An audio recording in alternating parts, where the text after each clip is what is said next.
Good morning. आज का topic है भूगोल की उत्पत्ति एवं विकास।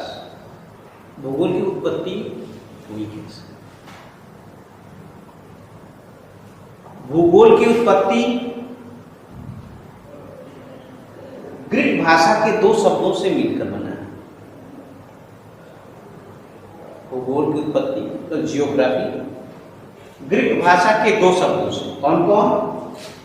जियो तथा ग्राफी, दोनों को जोड़ेंगे क्या? जियोग्राफी। जियोग्राफी, जियो और ग्राफी को जोड़ेंगे तो होगा क्या? होगा ज्याग्रफी। जियो का मतलब क्या होता है?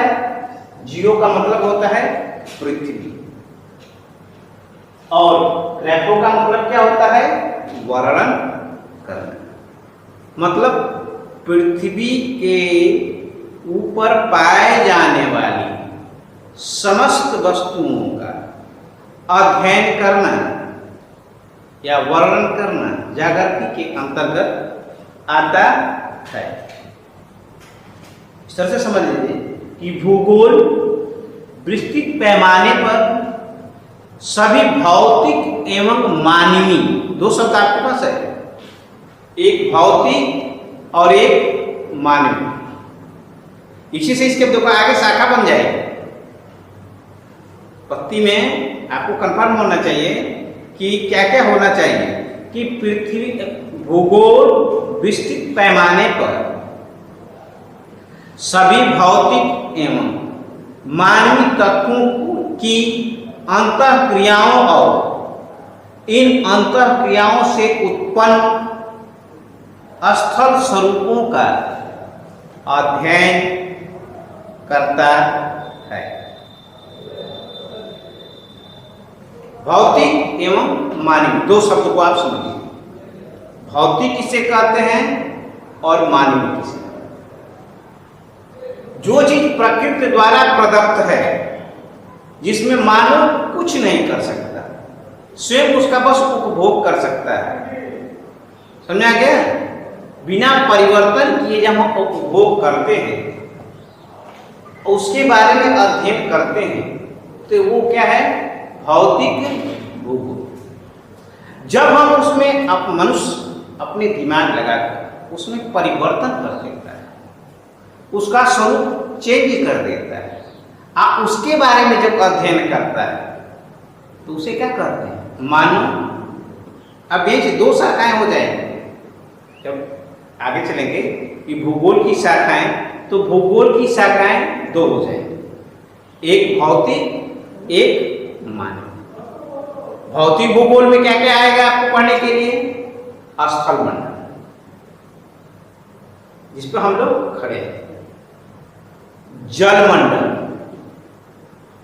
ठीक, वायुमंडल, और चौथा आएगा जैव मंडल। जब हम इसके बारे में अध्ययन करें, पृथ्वी के बारे के ऊपरी सतह के बारे में जब हम अध्ययन करें, तो उसे स्थल मंडल है। पृथ्वी या पृथ्वी से कुछ नीचे तक हम जाएंगे, तो उसके बारे में जब हम अध्ययन करेंगे, तो ये क्या होगा? बिना परिवर्तन किए जब हम अध्ययन करेंगे, तो भौतिक भूगोल के अंतर्गत क्या करेगा? ये आ जाएगा। उसके बाद जलमंडल, जल के बारे में, वायु के बारे में, तो आगे आपको पढ़ना होगा जल एवं जलवायु विज्ञान। ये भी भौतिक भूगोल का ही पार्ट है। नया जल एवं जल स्थल मंडल, जल एवं जलवायु विज्ञान, एक जल विज्ञान हो गया, एक वायु हो गया। अब उसके बाद चौथा आता है जो प्रकृति से मानव आपस में सामंजस्य स्थापित करके रहते हैं। जीव जंतु वनस्पतियां पेड़ पौधे से हम सामंजस्य स्थापित करते हैं। समझा गया? तो उस मंडल को क्या कहते हैं? जैव मंडल। है समझ में? ये हो गए भौतिक भूगोल के पार्ट। अब मानव भूगोल क्या करता है? अब इसी भौतिक भूगोल में मानव अपने दिमाग का उपयोग करके और कुछ कार्य करना चालू करता है। जैसे में अपने जीवन यापन के लिए अर्थ की व्यवस्था करता है, ठीक, कृषि करता है, उद्योग लगाता है ना, तो उसे कहते हैं आर्थिक भूगोल। अब लेकिन आर्थिक भूगोल मानव द्वारा जो स्वरूप चेंज कर दिया गया है उसके बारे में जब हम अध्ययन करते हैं उसे आर्थिक भूगोल, ये मानव भूगोल का पार्ट है। हम जनसंख्या के बारे में अध्ययन करते हैं, जनसंख्या भूगोल, ये मानव भूगोल का, ये भी क्या है, मानव। कृषि के बारे में अध्ययन करते हैं, कृषि भूगोल, ये सब मानव भूगोल की शाखा है। नगरीय जनसंख्या के बारे में अध्ययन करते हैं तो नगरीय, ग्रामीण जनसंख्या के बारे में अध्ययन करते हैं तो ग्रामीण भूगोल। ये हम कुछ लाए नहीं हैं, सब प्रकृति से लिए हैं और उसमें स्वरूप, जैसे हम जो आज वस्त्र पहने हैं ये पहले क्या है, भौतिक भूगोल था, ठीक, रेशम था, रेशम के पौधे होते हैं, लेकिन मानव ने अपने मस्तिष्क का दिमाग लगाया तो इसका स्वरूप चेंज कर दिया। तो इसका अध्ययन क्या कर रहे हैं, मानव भूगोल। ये जो घर बने हैं, जिस टेबल पर आप बैठे हैं, ये पहले भौतिक थे, मानव ने अपना दिमाग लगाया और उसके स्वरूप को क्या कर दिया, चेंज कर दिया, वो मानव के अंतर्गत आता है। लेकिन मानव को कभी ये नहीं सोचना चाहिए कि हम किसी चीज की उत्पत्ति कर सकते, कहते हैं ये मेरा है, ये मेरा है। मनुष्य कुछ पैदा नहीं कर सकता, उसके पास कैपेसिटी नहीं है वो कुछ भी पैदा करे।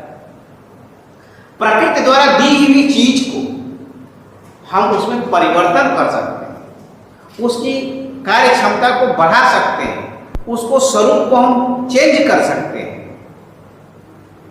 लेकिन हम निर्माण, उसकी उत्पत्ति नहीं कर सकते। कन्फर्म पूर्णतः ये मैं नहीं कह सकता कि यह मेरा है, क्योंकि मैं जो भी कुछ करूंगा इस पृथ्वी पे करूंगा और पृथ्वी मेरी नहीं।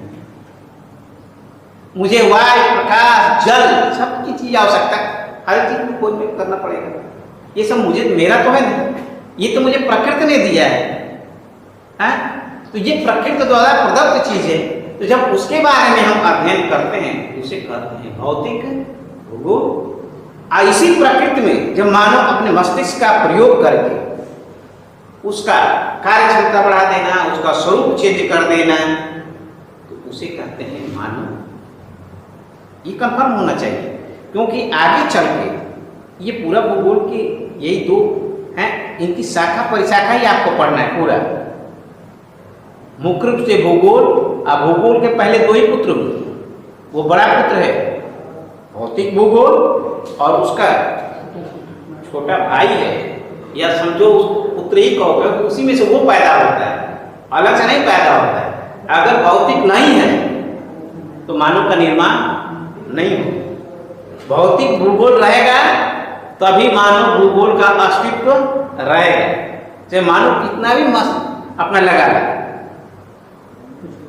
आप इसी तरह से जब आगे चलोगे भूगोल के बारे में तो आपको बात पढ़ने में निश्चयवाद, संभोगवाद, नवनिश्चयवाद, तमाम क्रियाएं प्रतिक्रियाएं होती रहेंगी। तो फिर निश्चयवाद किसे करें? ये निश्चयवाद, देखो नाम में अर्थ छिपा होता है। निश्चित ही यह सत्य है, इसमें कोई संशोधन किया नहीं जा सकता है। तो निश्चयवाद मानने वाले जो वैज्ञानिक थे सब भौतिक भूगोलविद्ता, यूनान, रोम, सबसे पहले भूगोल का विकास हुआ। सम्मत काल में है, तब भी उसके बाद अरबों भूगोलविद्ता है, फिर आधुनिक भूगोलविद्ता है, तमाम लोग भूगोलविद्ता हैं। लेकिन सर्वप्रथम जर्मन भूगोलविद्ताओं का है, ज़्यादा मकबूली से। तो उनकी उत्पत्ति हुई क्या? भौतिक भूगोल से। वो लोग प्रकृति को ही सब कुछ मानते थे।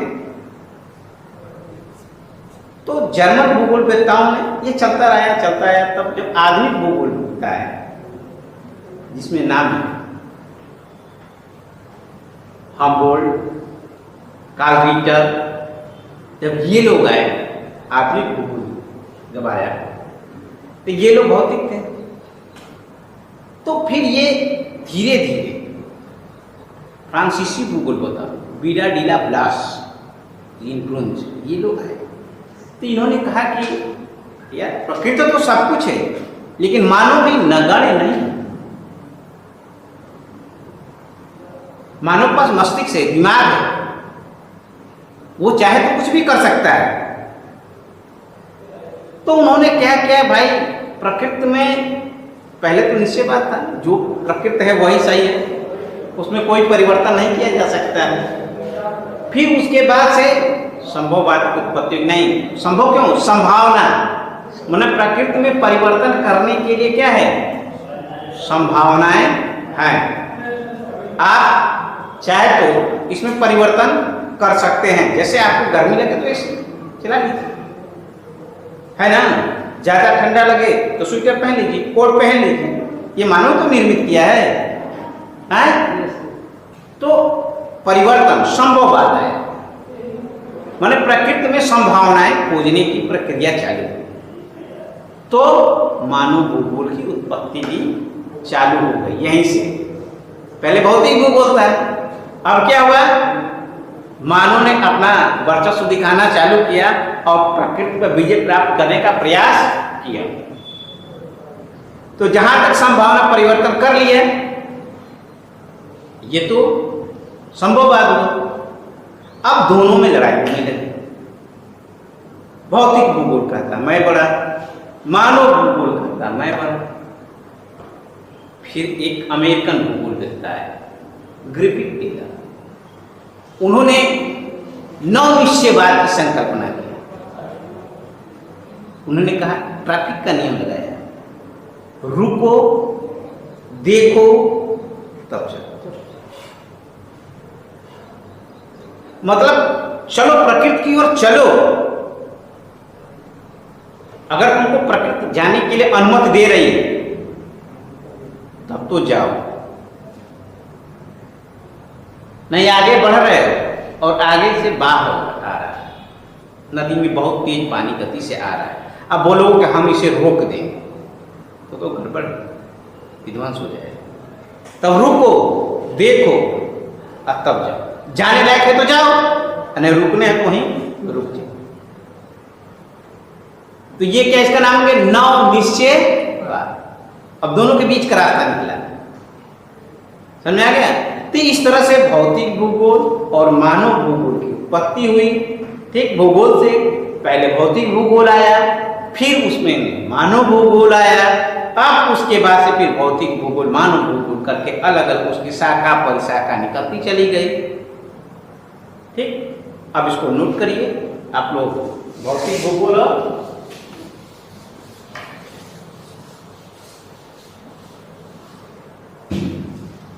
भूगोल की शाखाएं।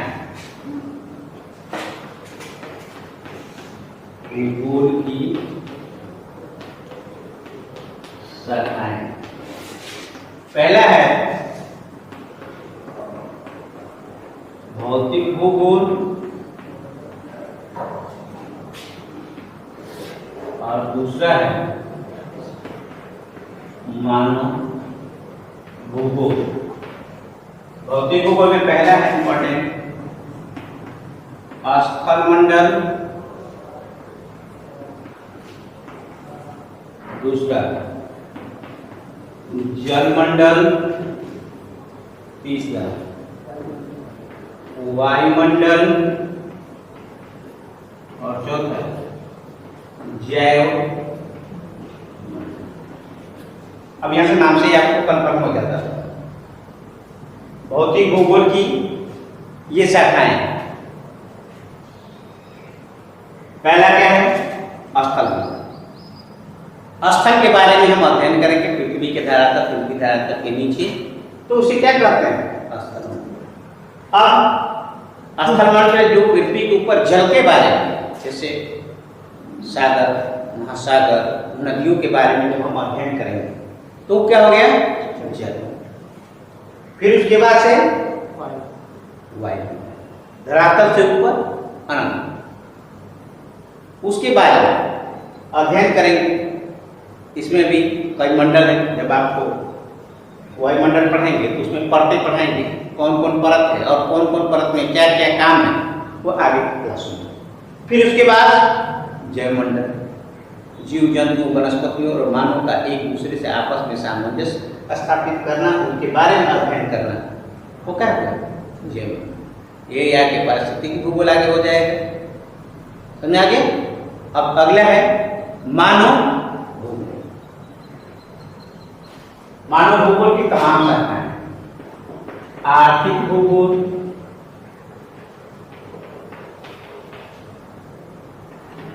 जनसंख्या भूगोल, नगरीय भूगोल,